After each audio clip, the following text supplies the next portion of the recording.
Hi folks, I'm Richard Friedman, and welcome to my final Trump cartoon countdown for January 21st, 2021. I just want to welcome you folks to this final countdown, and I'd like to show you some of my books that I've written in the past, and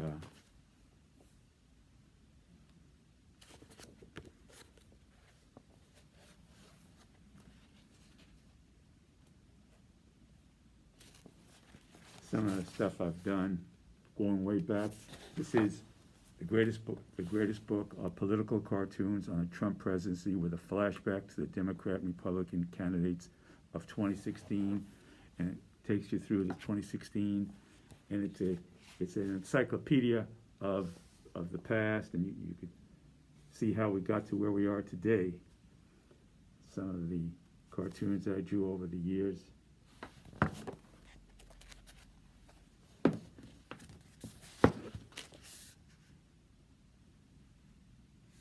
There's John Wayne. There's President Trump taking a shot at the Pooh Bear. Here's this was the teacher who was awarded a Bronze Star for carrying a gun or something like that. And when we had that issue with the school, we still have dangerous situation in our schools as well. So I don't want to get into the cartoons, because I have some cartoons, the recent ones, to show you today. I'm just giving you kind of like a broad view of this Bannon, who's just pardoned by former President Trump. And here he is. He didn't.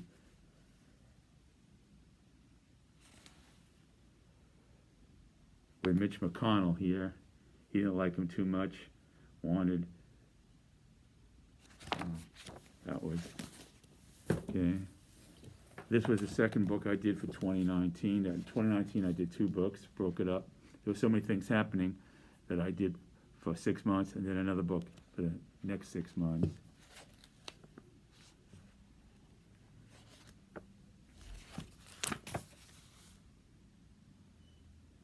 Sean Hannity. There's the former defense secretary. Barr.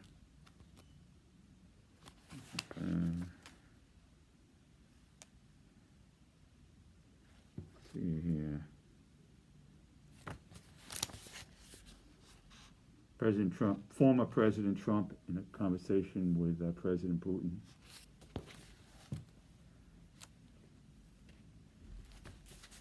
There's John Bolton in the Oval Office speaking with former President Trump, John Bolton. So here's Chuck Todd.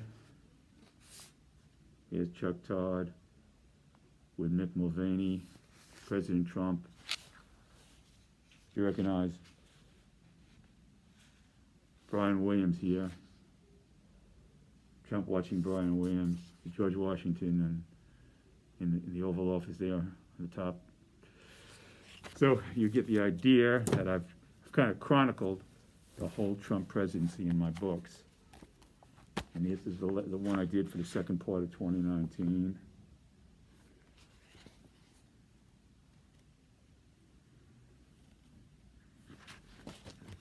Okay, here we have Trump Tower and Nancy Pelosi, Vice President Pence, and former Vice President Pence, and former President Trump.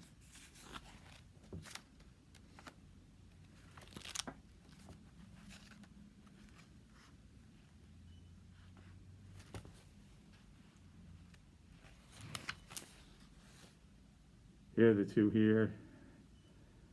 Mitch McConnell, Lindsey Graham, and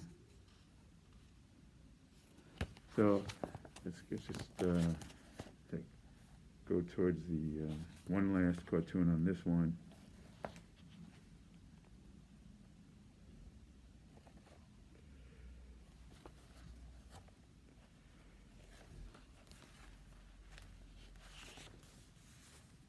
there's again the former Attorney General Barr consulting with Zoltar. I did a lot of those Zoltar things years ago.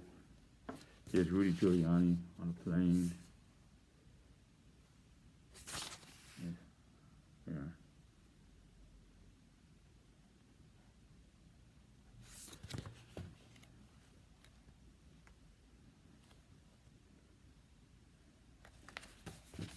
There's the new Senate Majority Leader, Chuck Schumer.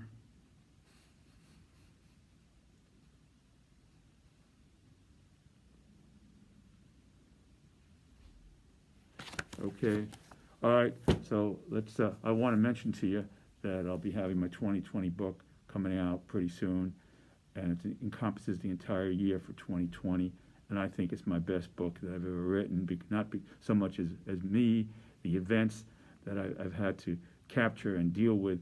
It was almost like I was drawing and writing constantly to keep up with the events. So I think that's really going to be my best book. The greatest of the greatest, I call it. But I'll leave that up to you. And if you're interested in checking out the samples from that book, you just have to go to Richard's Books of Political Cartoons.com. Again, it's Richard's Books of Political Cartoons.com. And that's no apostrophe on the S and no spaces. Just Richard's, plain out Richard's, with no apostrophe S. And also, my work is up on Facebook, and it's on Twitter under Bronx Cartoonist, handle RJF Cartoons on Twitter. If you like to look at my cartoons and you don't feel like buying the book, I've reduced the prices of the book to the lowest I could possibly make it without it costing me money to sell a book. If I made it any lower, I'd be charging myself to sell the book. I've gotten it down to really the bottom really low prices. So I think it's worth it. I think that everybody I showed my books to and gave away a few free copies enjoyed the books. So that's all I have to say about that. So let's get started on the countdown.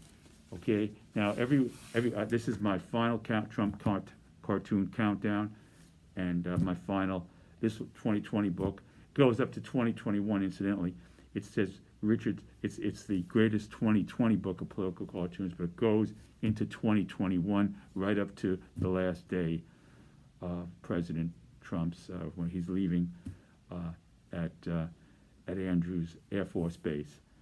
So it should be a very good book to have, but I leave that up to you folks. Let's get to the countdown.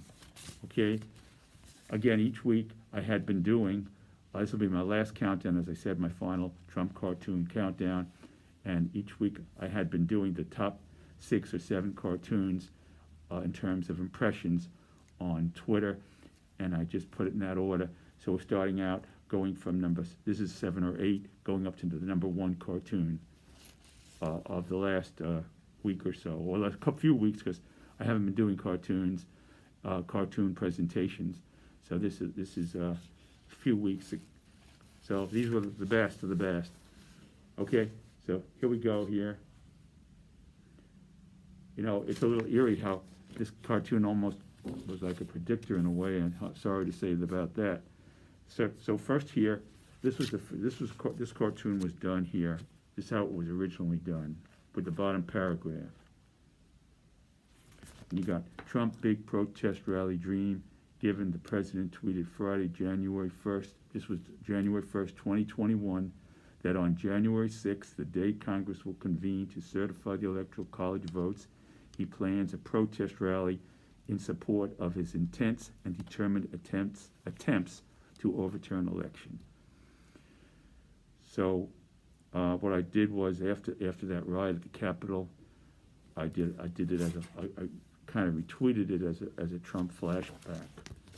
And then I wrote, given in response to a pro-Trump mob storming the U.S. Capitol on January 6, 2021 to overturn Joe Biden's victory during the congressional ceremony of the counting of electoral college votes to certify Biden.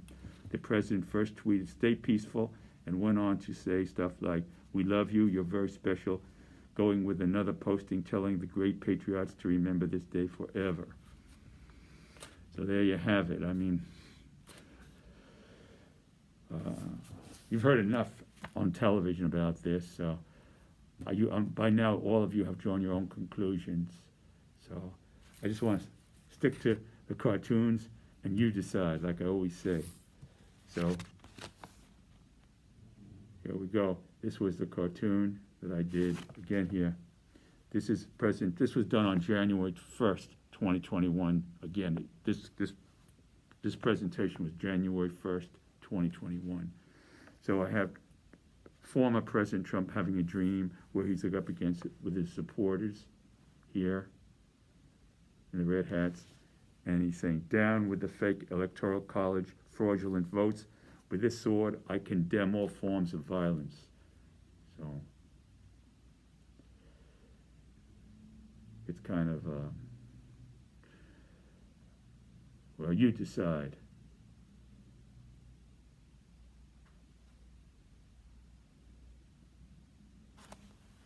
Okay. This is another cartoon that did very well.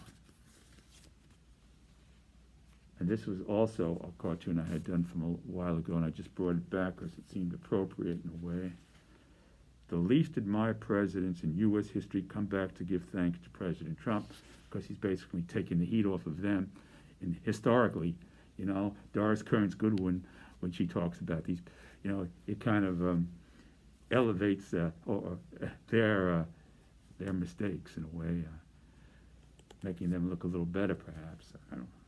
So here we have, as I remember, here's Ulysses S. Grant. He had a very corrupt administration. This was, I think, Fillmore, and this was, let me see, Pierce. This was Pierce. This was Harding, and this was Hoover. Hoover, again, didn't help the great Hoover was like, Hoover to the Great Depression was like Trump to this pandemic that we have. Same kind of a situation. Not one is monetary, one is death. You know. But anyway, so. And this was Harding. This was a former President Harding, and he had a very corrupt. I think they had Teapot Dome scandal under Harding. There was a Teapot Dome scandal. You want to look it up. You read about that. And here is Andrew Johnson, who took over after Lincoln was shot, and he really Reconstruction. He really messed up Reconstruction and the way he handled that, and other things that he did. That he was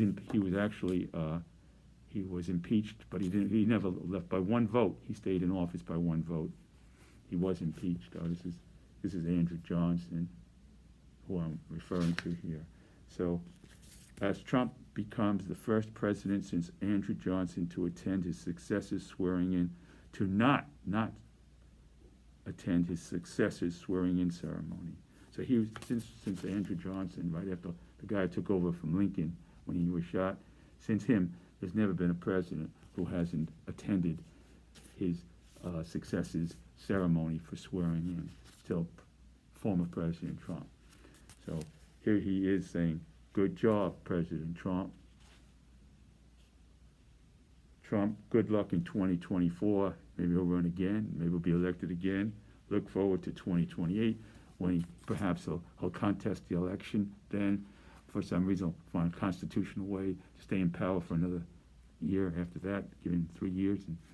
And I'm just, that's not going to happen. But that's the gist of the cartoon, in that he'd like him to again not attend an inauguration of the next president, making him look even better. That's two. He only had one that he didn't attend this year. Now he's got somebody who has two So that's the joke there, I guess. Okay. Okay.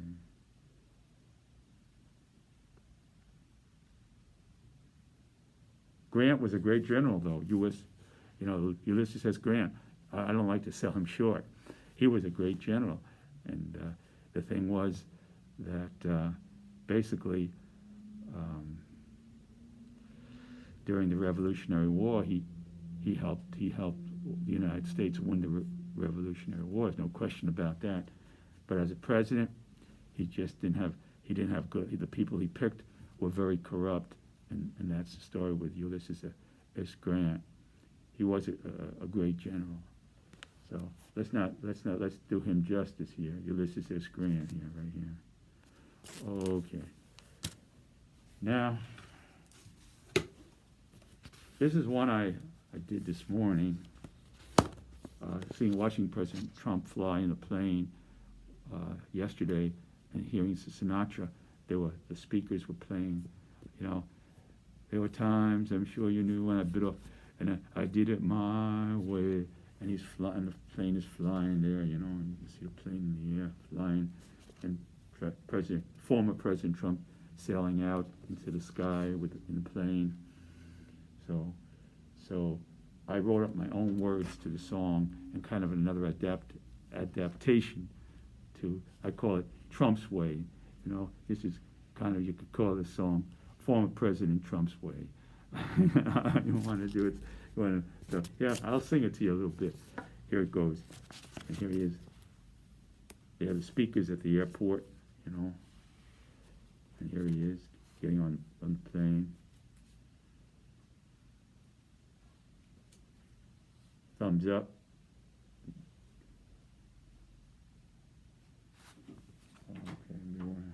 Okay. And now, the end of my presidency is here. My friends, I'll say it clear. I've had 4 years that were full and planned each charted step along my golf course. But more, much more than this, I did it my way. Yes, there were times, I'm sure you knew, when you all thought our democracy was through. But through it all, when there was doubt, my Republican friends ate it up and stuck it out. The record shows I took the blows, but I did it my way. And that's sad.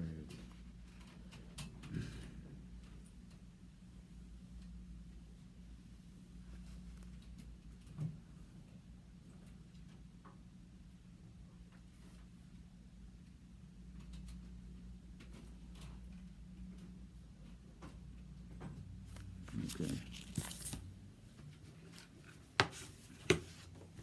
Now, here's President Trump meeting with Senator Lindsey Graham, advising the former president not to grant presidential pardons to individuals involved in the riot.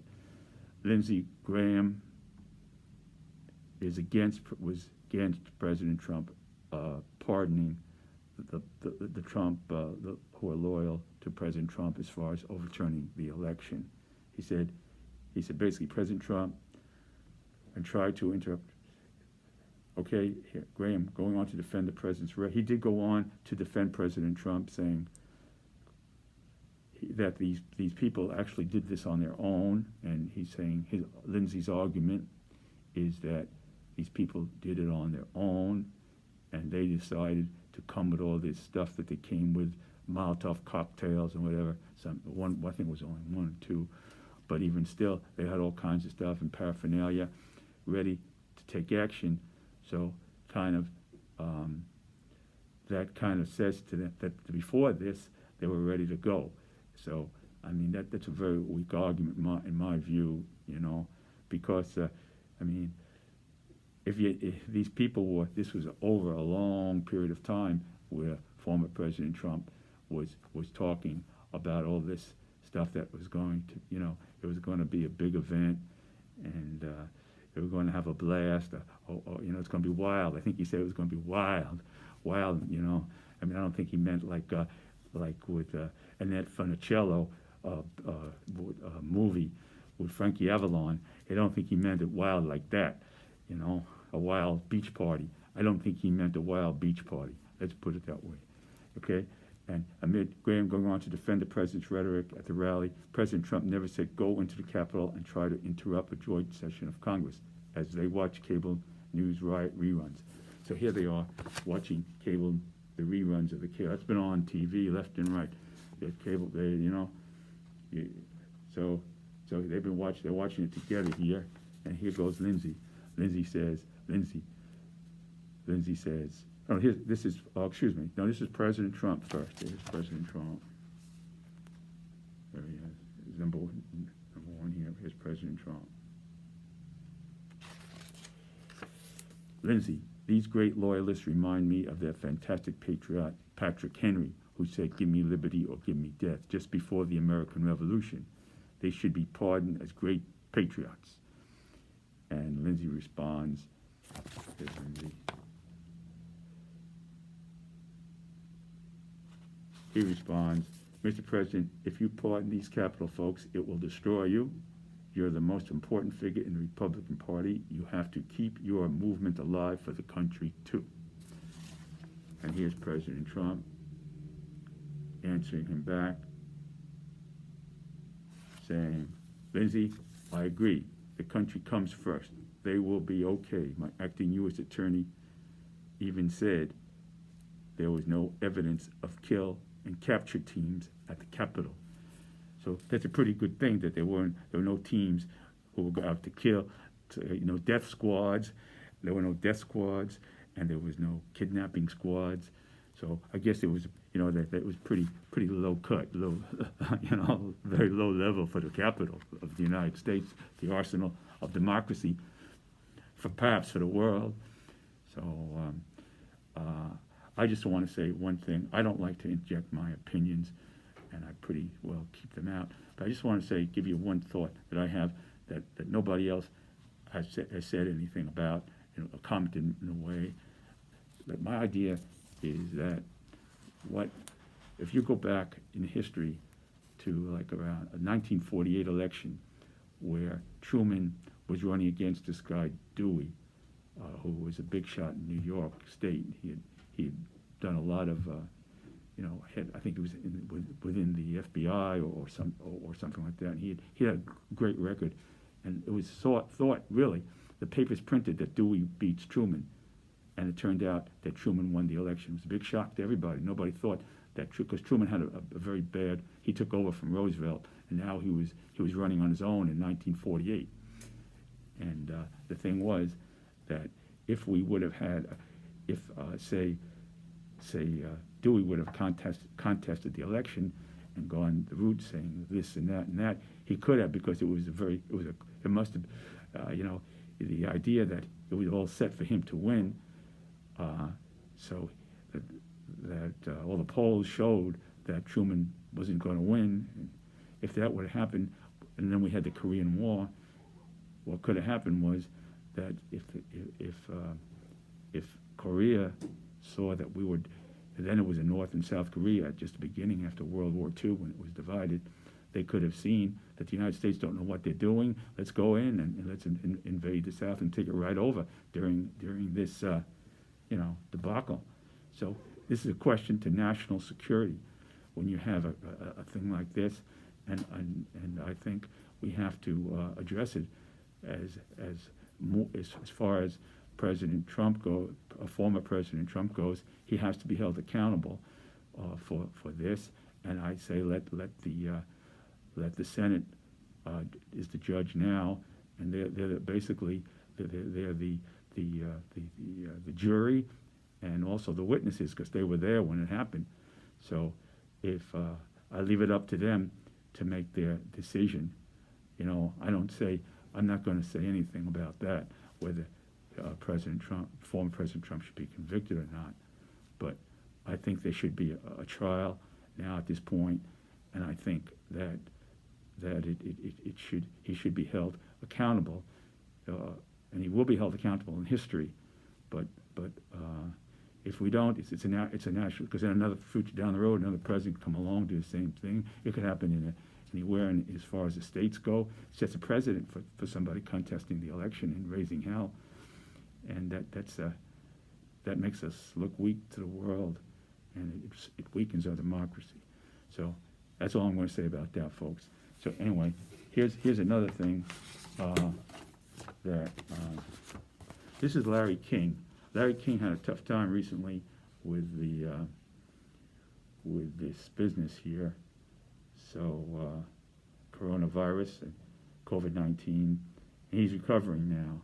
So I gave him his dream interview with President Trump, how it might have gone. Larry King, veteran talk show host who hosted Larry King Live for 25 years, now recovering from COVID-19, now out of intensive care unit and breathing on his own, has dreamed of last interview with President Donald Trump, former President Donald Trump, given King had interviewed Trump on September 2nd, 1987, and given reportedly Trump expressed regret for the video where he promised a peaceful transfer of power and condemning the violence at the Capitol. Of course, former President Trump did say he expressed regret and promised that he promised for promising a peaceful transfer of power, and he did say he regretted making that promise and condemning the violence at the Capitol, that he regretted condemning the violence as well. He said, so anyway, so here's Larry King. Here's Larry King. Here's President Trump. So here's Larry King questioning President Trump. And he says, Mr. President, in the wake of the Capitol riots and now articles of impeachment, do you have any regrets regarding your involvement in this one of the darkest days in American history? And President Trump goes, Larry, I only regret condemning the Capitol riots and promising a smooth transition of power. Some losers talked me into it.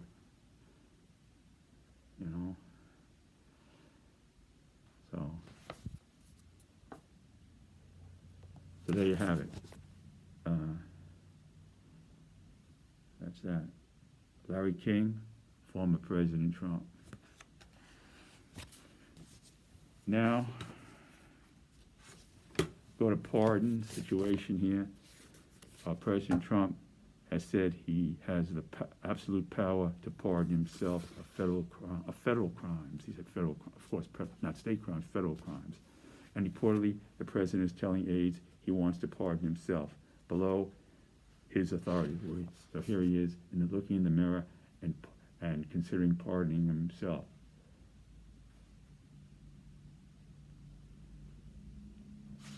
Okay, mirror, mirror, can I be granted a full, free, and absolute pardon? That's right. What says my genius president with fantastic wisdom and courage? This is my genius president with fantastic wisdom and courage. He's looking at himself and he's asking for his own pardon here.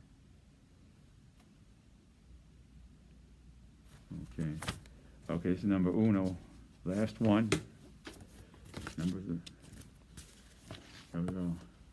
Here's the Capitol. And here's President Trump dreaming. Former President Donald J. Trump last dream in the White House following Senator Lindsey Graham calling for Senate to reject impeachment trial. Lindsey Graham came out calling for the Senate that we have to unify the country now. Lindsey's saying we have to unify the country. But the problem is, if you unify the country, that's not really unified. It's unified on a weak base. Everything has a foundation. Foundation of democracy in this country has been shaken. You can't build on a weak foundation. Again, that's my feeling about that. You can't, if you go and sweep this under the rug and say, let's unify kumbaya business, then you're building on a weak foundation. It's just like a principal takes over a school, and then the kids revolt. The next day comes back and goes, let's have a welcome back party, and let's all forget about that day that you took over the school. I'm still your principal. You better listen to me. It just don't work that you have to build from strength. You can't build on weakness, and that would be a bad foundation to build on. To just let this, say kumbaya. We're just going to hold hands and and dance around the floor, whatever. So anyway, well, that's what Lindsey Graham is basically saying now, you know. So for national healing, he says, for national healing, that's the word he used, national healing, and ending further division, and following Pentagon not throwing traditional farewell ceremony for the president. So the Pentagon refused. The president wanted a Pentagon big thing, you know, a big military parade, you know, bring out the tanks, I guess, tanks and all that, you know, I guess a little bit like North Korea, you know, with big tanks and all the business and everything like that, you know. But the Pentagon said, no go on that. So now I did this dream that the president had that the Capitol would give him a send-off. Here the American flag, and here is Trump 2024, Keep America Great, flying from the Capitol. That's a dream. Yeah. Okay.